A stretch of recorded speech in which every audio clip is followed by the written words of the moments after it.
I think a better way to do it though is like establishing expectations and then just hoping, like, I don't know, like you establish expectations and then like parents can be there if you need, like if your kids need you. But the thing is, like, if you establish those expectations and you say like what's expected of you and like you expect your kids to do those things, and like there's a level of trust that exists that is necessary, I think, for a healthy relationship, that with like the technology and like those types of apps and stuff, that it just doesn't exist, because like Chloe said, like they'd rather see it than like believe it. And I don't know, I think that's kind of hurtful. Like they automatically assume that we're doing the worst when we're not.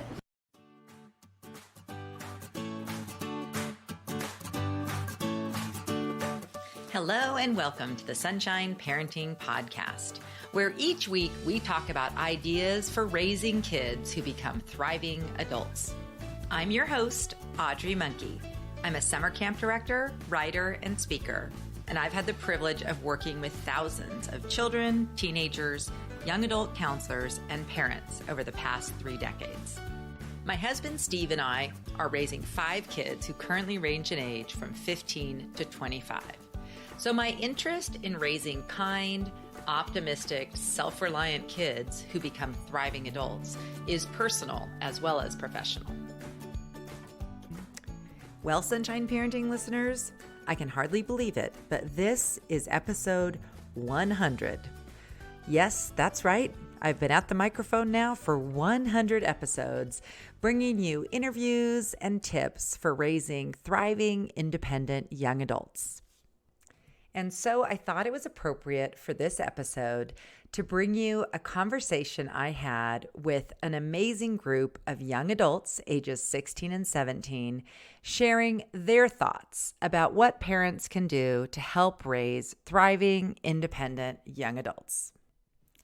We recorded this conversation on the last day of a month-long junior counselor program that these kids participated in.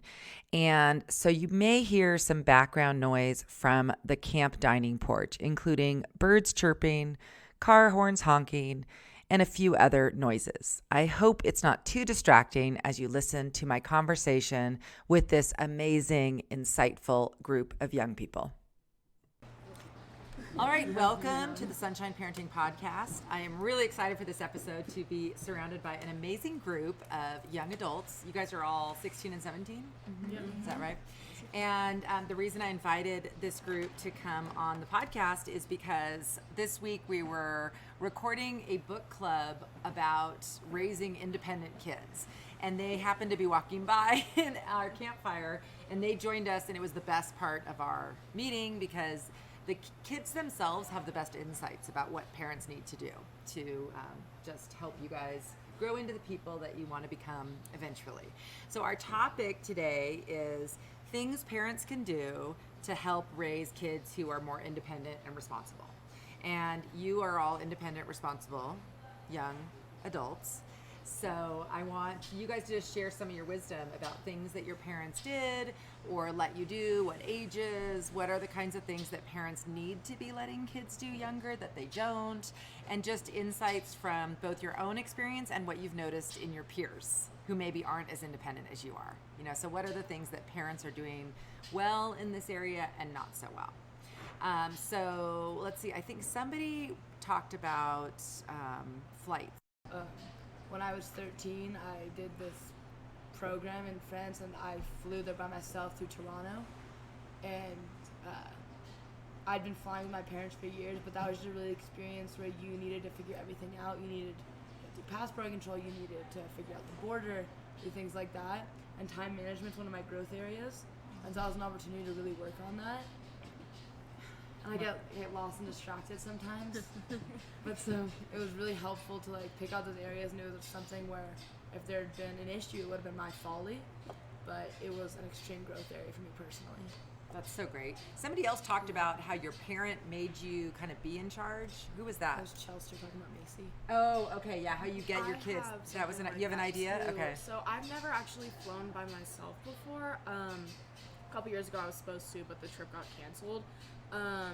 But recently, or like in the last year or two, my parents, when we're at the airport, they have my sister and I kind of find the gate number and where we're going. And even then, like my sister and I always wanted to do that because we wanted to feel in charge. We wanted to feel like we knew what we were doing. It's also really hard to do that in airports that like have other languages. So we were able to do it there too, but it's really helpful that my parents had me do that at a young age, because now I know like how to do everything and have my ID and all that when I am flying on my own for the first time. Yeah. It just seems like when your parents are there, you just kind of default to letting them do it, right? Like, Safety which net. baggage claim is it, or whatever, all those little things you don't even think about because we're so used to doing it that it's easy for us to just drag you along. But that's one of those great things that we talked about, I think, the other night, about how if your parents start just putting you in charge even when they're there, and you can start that really young, right?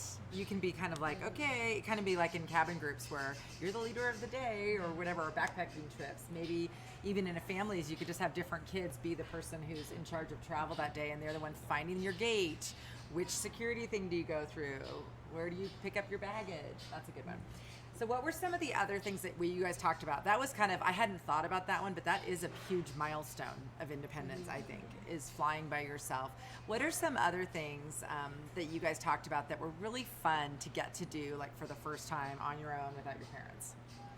I think like it kind of goes with travel, but like if like when I travel for swimming, like when I go to like out of state meets, or even like in like SoCal or like in Fresno or anything, like going by myself, I've been going to like out of state swim meets by myself, or like with my team and my coach since I was like 10. But it was like a really big moment the first time like I was able to do it just with my friends, and like I got to room with them, and like our coach obviously was there.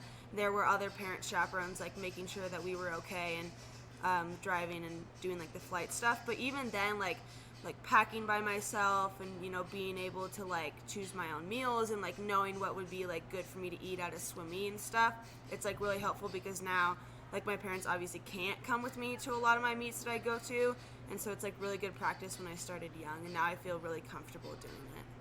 Yeah, and you had a story about maybe not all the kids have that same Yeah, setup. yeah. There's this like one kid on my swim team, and his mom used to come to like every single meet until he was like 16 or something. Like I think like pretty much our age now, with like going into senior year was when he did his first meet like by himself, and his mom like used to do everything for him, and he like never really learned how to do a lot of it.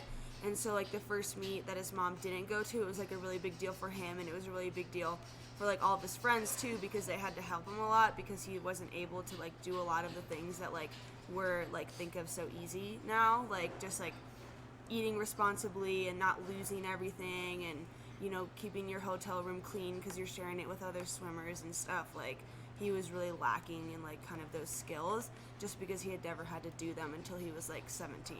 Wow. And you think about college and like what Yeah. roommates you want in your dorm and stuff. You know, you kind of want the people who've had a little bit of experience kind of taking care of themselves a little bit more, and like right? living in like a shared space and everything. Yes. It's just like at camp, I feel like I was actually just noticing it a couple minutes ago or 20 minutes ago when I was with my cabin.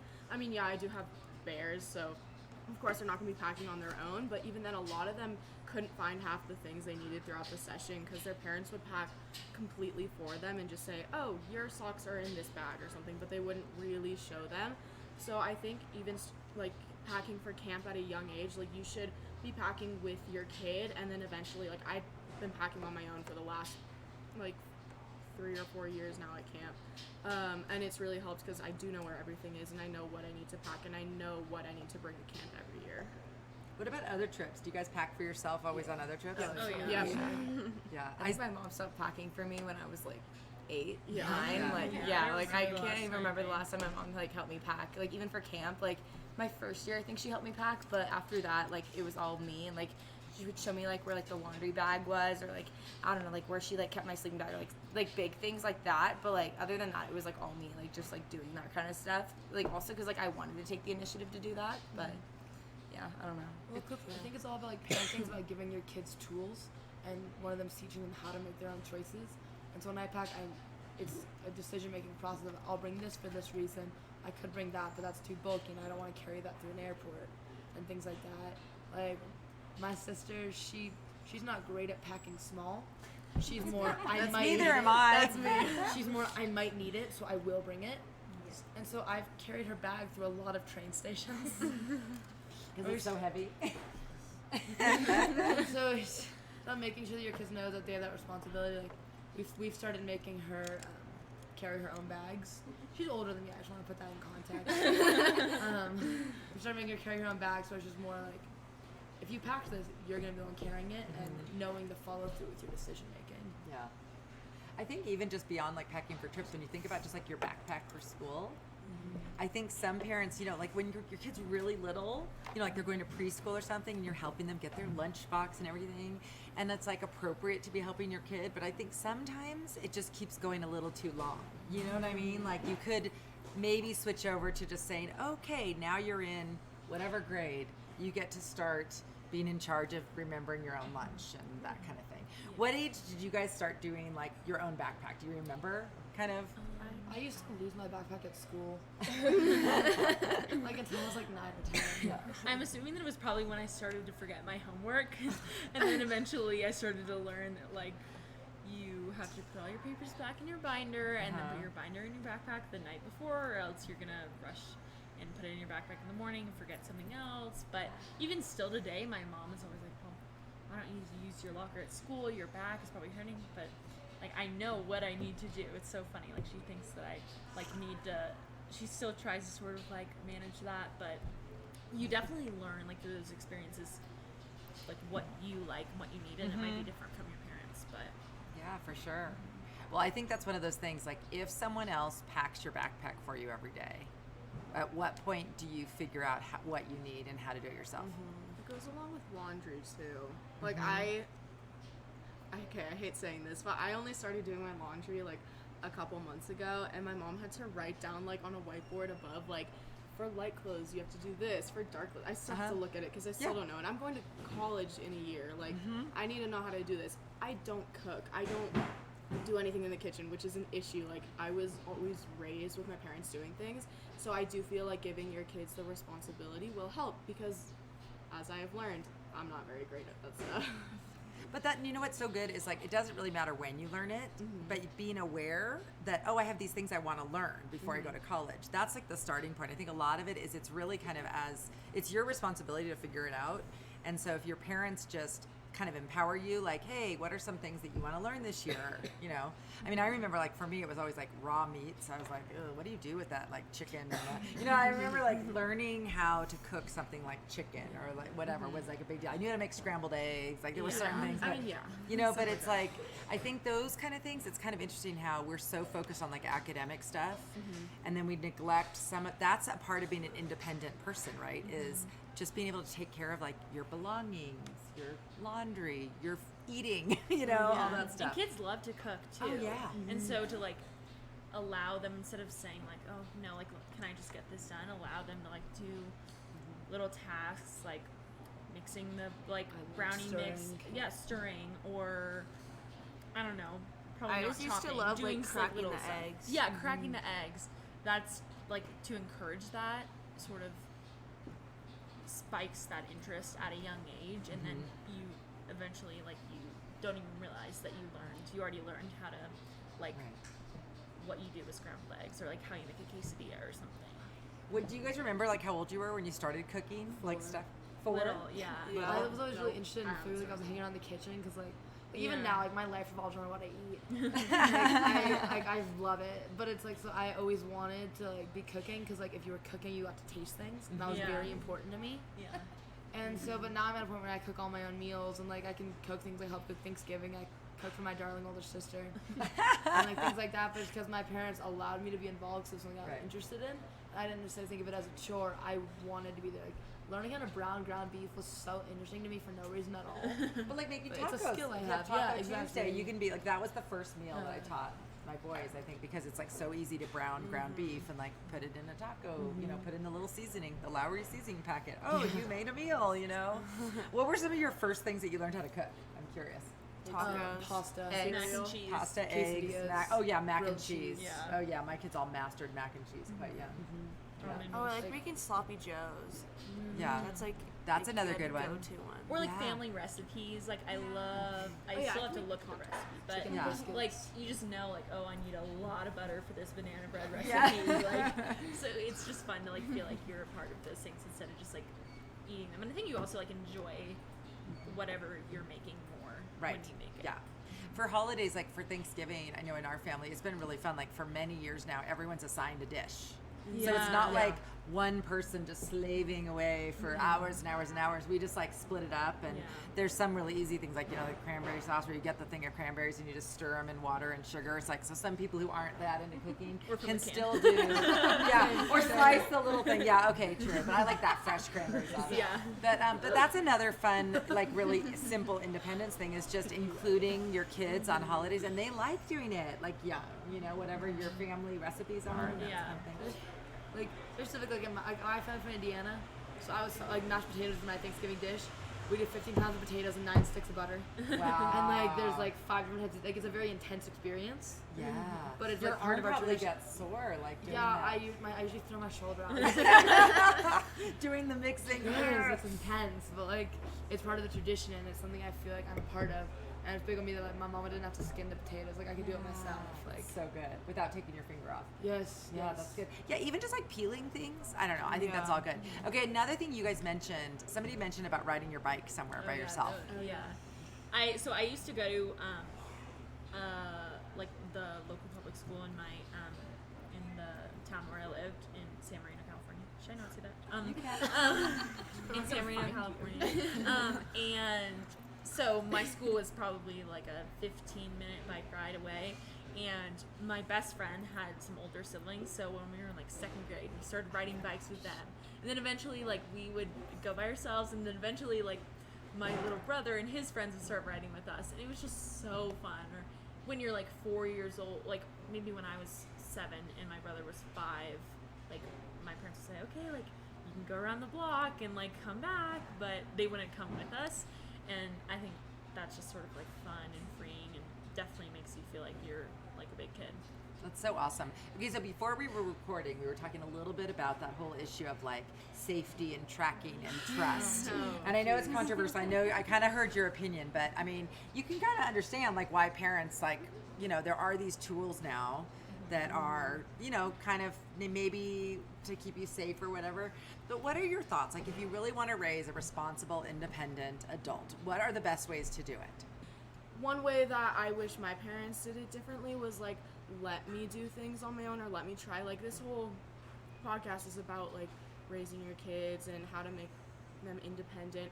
I'm not that independent. I mean, I'm pretty independent, but I'm not that independent. Like, I still need help doing my laundry. I still need to be reminded to do it.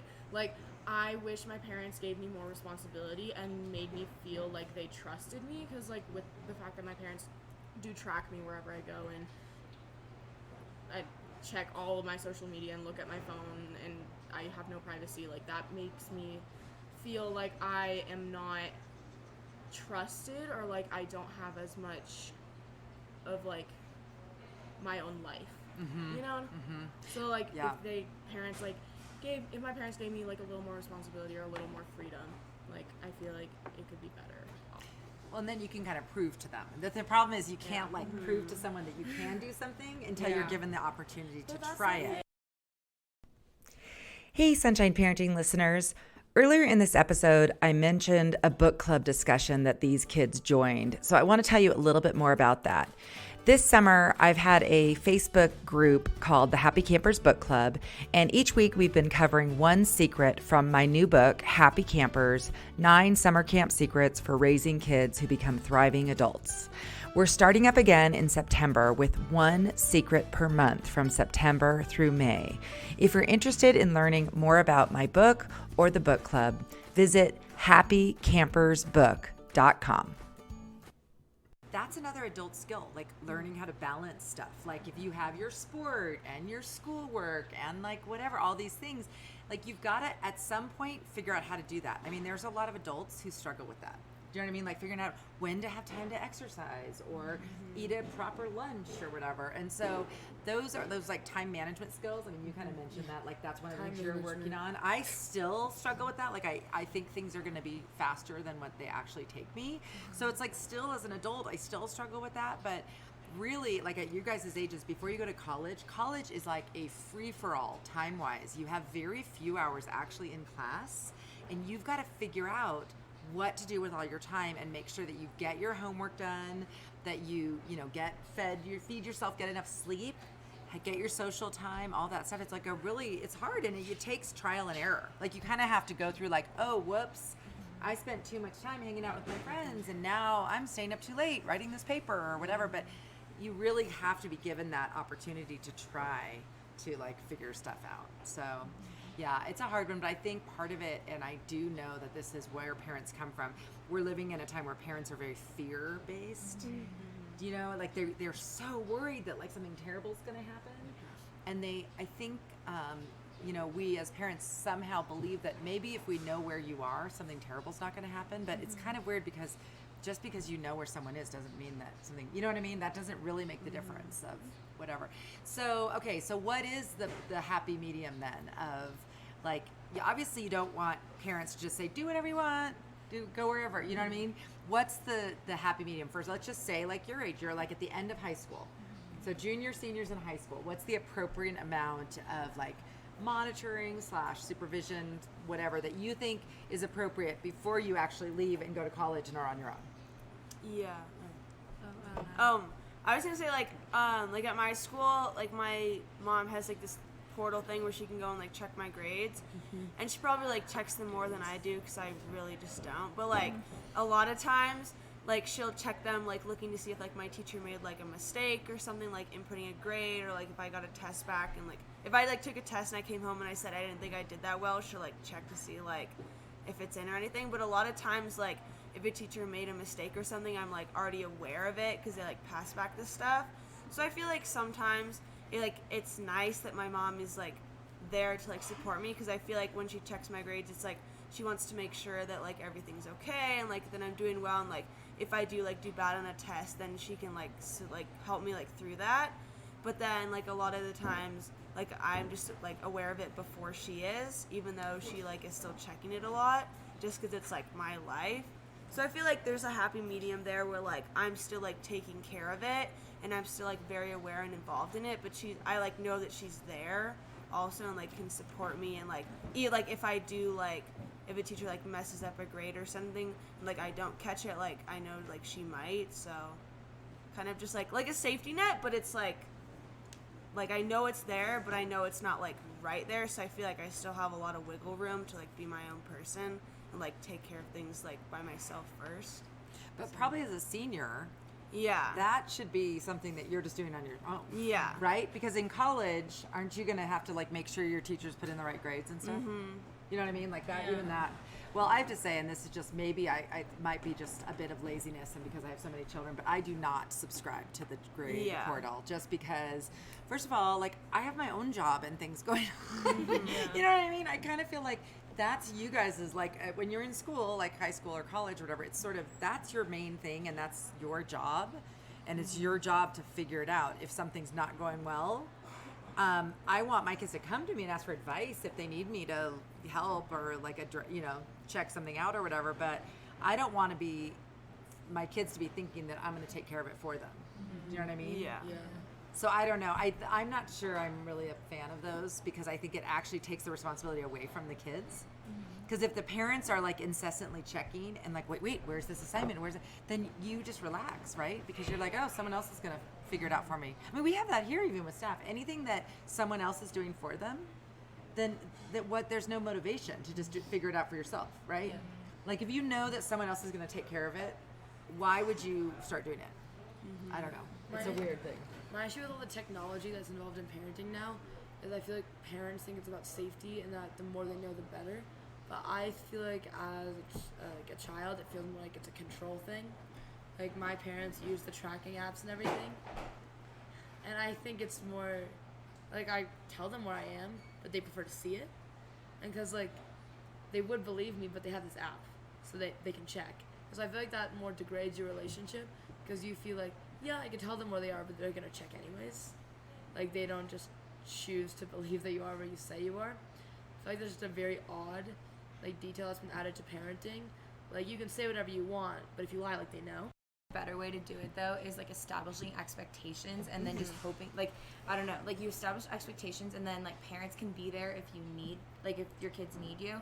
But the thing is, like if you establish those expectations and you say like what's expected of you, and like you expect your kids to do those things, and like there's a level of trust that exists that is necessary, I think, for a healthy relationship, that with like the technology and like those types of apps and stuff, that it just doesn't exist, because like Chloe said, like they'd rather see it than like believe it. And I don't know, I think that's kind of hurtful. Like they automatically assume that we're doing the worst when we're not. So I think it's much better just to be there, like if you're needed. I also think it's causing actually a lot of stress for parents, to be honest, because now if you think that you're supposed to be like checking your kids like everything every day, that's like a whole nother job. Like who has time for that? And I think one of the things that I've heard, so they're doing this research on camp, and one of the benefits that they're finding is that parents, it's a really good break for them, because they're just like, oh, my kid's at camp, I don't have to like monitor anything, I know they're safe and whatever, and so parents feel more relaxed. So I do think it's something that we need to figure out, because it's not working the way it is now. I don't think it's good for parents either, honestly, because you don't really know anything anyway from looking at a tracking thing. That doesn't really tell you anything anyway. And I also think, when do you decide, like when do you stop doing that? At what age do you tell your kid, okay, now you're an adult? Like, I mean, when you guys turn 18, is that when everything gets turned off? Is it when you go to college? Is it when you like have your first child? Like, when is the cutoff date? It's so weird. You know what I mean? If you're so closely monitoring everything, I think as a parent, then the next decision is, well, now I've started watching all this. When do I stop? We track my sister at college. Like my mom will be like, oh, I saw you just got back to your room. She'll give her a call. And my sister and my mom are very close, so my sister kind of likes it. She feels watched over. But I feel when you zoom out, it feels a little odd. Well, I have to admit, we're all on, we do Find a Friend, and the only time I look at it is when people are driving. Like if they're coming home, because I don't want anyone texting or whatever. And so I just want to see, they're an hour away or they're 2 hours away. That's the only time I've ever opened it, is when people are driving somewhere to see me. My mom does it a lot when I'm like babysitting. I'm babysitting really late. Like, okay, yeah. I told her I'm coming home at 10 o'clock and it's 11 and I'm like still at their house. Right. But also I think that going back to like how it can affect the relationship between the child and the parent, I think that just having it there, and like my mom sometimes texts me like when she's like I said with babysitting, like, oh, did they say like, are they coming back soon or something? Right. That can, I feel like, implant a little bit of nervousness and like mistrust between them, and you definitely don't want that when the kid is in a situation where they are deciding whether or not to text you or to text a friend or to drive themselves like under the influence of alcohol or something, instead of trusting you and feeling comfortable calling you to come pick them up instead, you know?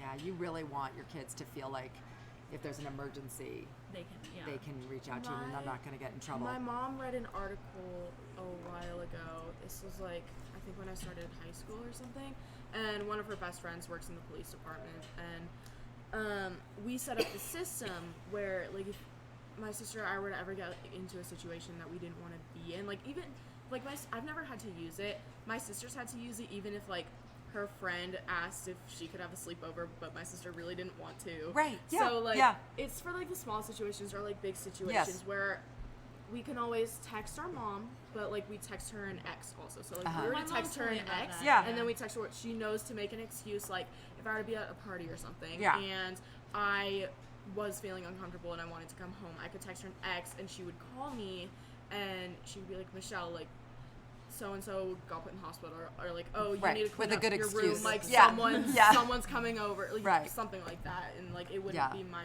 fault. Like my mom's always like, you can always blame us 100, or blame us, like we will take the blame for you. And she was like, and the article even said that when we do this, like the parents can't get mad at the kid. And they might be irritated or whatever, but like they can't be mad because they did have the ability to contact the parent and ask for help. That makes you trust. You like trust them more. Yeah, I will say that and like I've seen things similar to that, like MADD, like MAD. It's like Mothers Against Drunk Driving. It's the same kind of like system, and what they have put in place is where like that evening you don't get angry with them, but you can have like a follow-up conversation, right? I mean, like it's possible that they made some decisions of questionable legality or things like that to like get into that kind of situation, and like then the parent can go through, discuss, and help them kind of not in like an attacking way, but like in an educational way, so that they can understand how to make better decisions in the future. Right. Yeah. So that makes a big difference that's between like great, getting angry and just Yeah. and having a constructive, positive, productive conversation. Yeah. Well, and it's just scary because like college, as you guys probably know, is really, there's so much dangerous stuff happening, and kids go from like the kind of things that we're all talking about to basically being like unsupervised 100% of the time. And for a lot of kids, it leads to just bad decisions because they haven't had much practice. Because if you've been so closely monitored, you haven't had any practice making decisions. Okay, well, this has been great. It's totally ended up being a topic I didn't think we were going to be talking about, but it was good. I've been really, it's good because I still have a high schooler. It will guide me as I parent the next few years. But I always have led with the whole, like, trust first, and know that, you trust that your child's responsible until they prove you wrong. You know what I mean? Like, it's a better way to go through life, I think, than fearing that there's just like always some big mistake around the corner every second. And I just feel like it stresses parents out way too much. So anyway, well, you guys are all doing great, becoming responsible young adults. Keep doing all that you're doing. Keep working at just learning more things that you need to know, and talking to your parents about these things, because I think they all, the weird thing about parenting is you don't really get that many opportunities to try it. You know what I mean?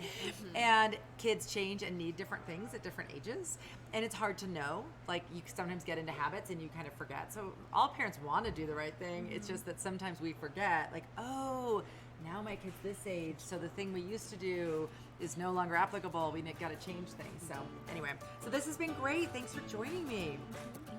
Thank you. Thank you so much for joining me for this 100th episode of the Sunshine Parenting Podcast. I was so impressed by the insights and wisdom of the young people who joined me in this conversation. As always, you can find notes and links to everything we discussed in our conversation at my website at sunshine-parenting.com. Search for episode 100. If you're a regular listener and you enjoy the podcast, I would really appreciate you taking a moment to give Sunshine Parenting a rating and review on iTunes or wherever you listen to podcasts. I'll end this episode with an excerpt from my book, Happy Campers. This is from page 84. When our child has been the center of our universe, our top priority, and our reason for being for many years, there is a strange dichotomy. We want our child to be happy and successful, and know that this requires them gaining autonomy. But that same happiness and success comes at a cost to us personally. Our life, which has revolved around them for so long, their events, their schoolwork, their extracurricular activities, their friends, can be turned upside down by them leaving. But that's how our kids' development is supposed to progress. If our child is going to become an adult who thrives and lives their own independent life away from us, then they have to separate from us. This person we've poured our own life into for so long is not meant to reciprocate and stay by our side. In fact, if they do stay around, it stunts them and us from pursuing more of our life's purpose. This podcast is a proud member of Parents on Demand, a network of high-quality shows for families just like yours. Download our free network app on Apple and Android and listen to your favorite episodes on the go.